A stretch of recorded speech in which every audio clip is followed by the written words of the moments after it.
સ્વાગત છે તમારું મિત્રો મારી યુટ્યુબ ચેનલ રસોઈ ઘરમાં। આજે આપણે બનાવીશું ખૂબ જ હેલ્ધી અને સ્વાદિષ્ટ બાજરીના લોટનો એકદમ નવો નાસ્તો। તો ચાલો શરૂ કરીએ આજની આપણી આ રેસીપી। તેના માટે સૌથી પહેલાં આપણે લઈશું 1 કપ બાજરાનો લોટ। તેને મેં અહીં ચાળીને લીધો છે। તેમાં ઉમેરીશું અડધો કપ દહીં અને તેને સારી રીતે મિક્સ કરી લેશું।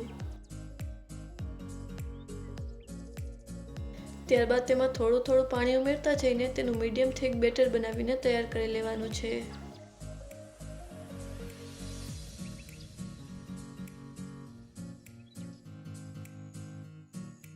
આપણે આ કન્સિસ્ટન્સીનું બેટર બનાવીને તૈયાર કરી લેશું અને તેને ઢાંકીને 5 મિનિટ માટે સાઈડમાં મૂકી દેવાનું છે। 5 મિનિટ થઈ ગઈ છે અને બેટર ફૂલાઈને થોડું ઘાટું થઈ ગયું છે। તો આપણે તેમાં થોડું પાણી ઉમેરીને તેને મીડિયમ થીક બનાવી લેવાનું છે।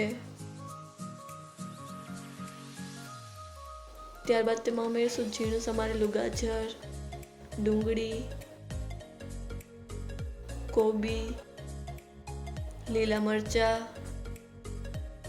મીઠો લીમડો, કોથમીર અને આ બધાને સારી રીતે મિક્સ કરી લેશું।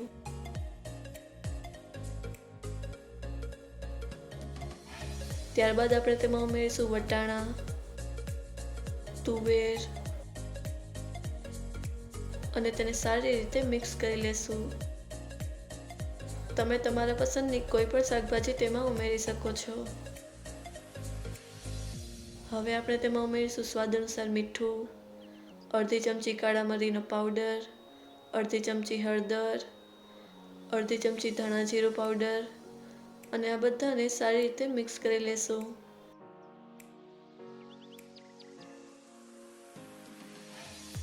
શાકભાજી ઉમેરવાથી બેટર થોડું થીક થઈ ગયું છે। તો આપણે તેમાં થોડું પાણી ઉમેરીને તેને પાછું મીડિયમ થીક બનાવી લેવાનું છે। હવે ગેસ પર એક પેન મૂકીને તેમાં થોડું ઓઇલ ઉમેરીશું અને તેને સારી રીતે ફેલાવી લેશું। ત્યારબાદ તેમાં થોડું બેટર ઉમેરીને તેને આ રીતે ફેલાવી લેવાનું છે।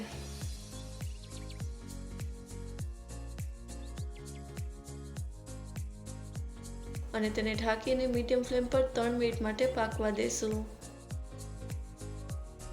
3 મિનિટ થઈ ગઈ છે તો હવે આપણે તેને પલટાવી લેવાનું છે। તો તેની પર થોડું ઓઇલ ઉમેરીને તેને પલટાવી લેશું। તમે જોઈ શકો છો કે કેટલો સરસ ગોલ્ડન બ્રાઉન કલર આવેલો છે। તો હવે આપણે તેને બીજી બાજુ પણ 1 મિનિટ માટે મીડિયમ ફ્લેમ પર પાકવા દેવાનું છે। 1 મિનિટ થઈ ગઈ છે અને તમે જોઈ શકો છો કે તેની બંને બાજુ કેટલો સરસ ગોલ્ડન બ્રાઉન કલર આવેલો છે। તો હવે આપણે તેને કાઢી લેશું અને આપણે આ જ રીતે બીજા પુડલા કે તમે તેને પેનકેક પણ કહી શકો છો તેને બનાવીને તૈયાર કરી લેશું।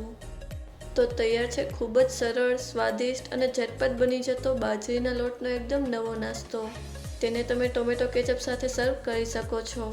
તો તમે પણ એકવાર બાજરીના લોટનો આ નવો નાસ્તો બનાવીને જરૂરથી ટ્રાય કરજો। જો તમને અમારો આજનો આ વિડીયો પસંદ આવ્યો હોય તો અમને કમેન્ટ કરીને જરૂરથી જણાવજો અને અમારા આ વિડીયોને લાઈક અને શેર કરજો। જો તમે અમારા ચેનલ પર નવા હો તો ચેનલને સબસ્ક્રાઈબ કરો અને બાજુમાં આપેલા બેલ આઇકનને પ્રેસ કરો જેથી અમારા નવા વિડીયોની નોટિફિકેશન તમને સૌથી પહેલાં મળે।